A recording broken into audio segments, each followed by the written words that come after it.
শুভ দুপুর বন্ধুরা, চলে আসলাম কষা কষা মাংস রান্না করা নিয়ে। তো রান্নাটা কেমন হচ্ছে অবশ্যই করে বলবে। আর আজকে একটু দেরি করে রান্না করেছি, গরম গরম খাওয়া বলে, যেহেতু ঠান্ডারে পড়ে গেছে।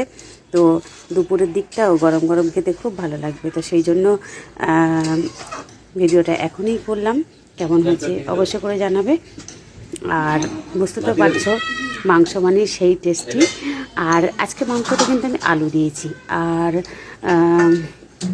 মশলাপাতি তোমরা রোজই দেখতে পাচ্ছ আমি চিকেনে কী কী দিই, যা যা দেওয়া সেগুলোই দিয়েছি। আদা রসুন পেঁয়াজ, ধনের গুঁড়ো, জিরের গুঁড়ো।